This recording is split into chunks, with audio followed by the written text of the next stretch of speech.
Eric, where should we be investing our money in 2023? Let's just go Sure. straight at it. Well, look at the landscape. You've got high inflation, maybe coming down a little bit, a Fed that is committed to putting the brakes on the economy, to put it mildly. It seems like Jerome Powell will not stop until blood is drawn in the form of higher unemployment, decreased economic activity, the things we traditionally don't want. So it's kind of a screwed up environment. But there is one asset class that will always perform, sometimes in the short term and the long term, but definitely always in the long term. Not gold.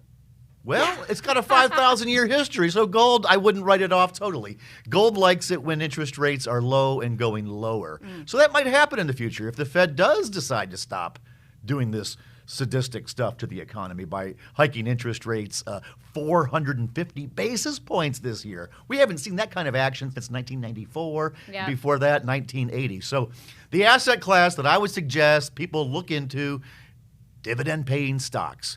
Oh, it's not rocket science. You're looking.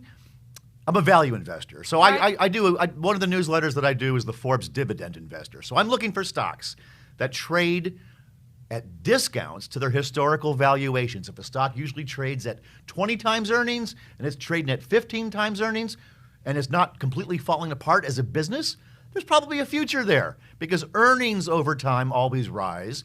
If you're in a pessimistic period in the market like we are now, those multiples, those price earnings ratios and price to sales ratios and price to cash flow ratios all get lower.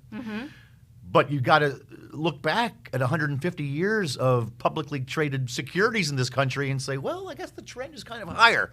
And it's unmistakably so. If you think that Putin's going to take over the world hand in hand with China and we're all going to be debt slaves working in FEMA camps. Which I hope you don't believe that to be the case. It depends what Elon Musk wants to do.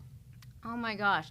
We've just put all these the triumvirate right there. Let me start with the dividend stocks. How easy is it to pick them? I remember when GE was a blue chip stock for pensioners and no longer the case necessarily. So are they easy to spot in this climate? Well, there's a thing called yield traps or value traps where a stock looks cheap, but it's cheap for a very good reason. It's like that sweater on Seinfeld that had the red dot on it. Nobody wants it.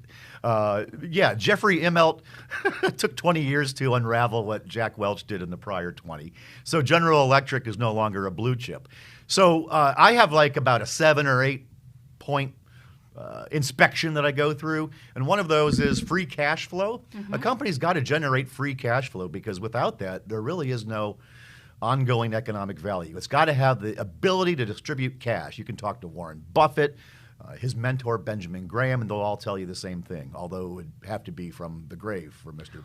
Now, Graham. We don't recommend stock picks, or maybe you do, but would there be any companies that stand out as free cash Very flow? much. I'm assuming tech companies are usually pretty good on that front. Tech companies are pretty good on that front. They do have to plow a significant amount back in the business. If you're a company like Intel, they throw back in 40% of revenues in most years to keep on the leading edge of chip design. So Intel is a stock that's currently in the portfolio. It yields over 5.5%. So think about that.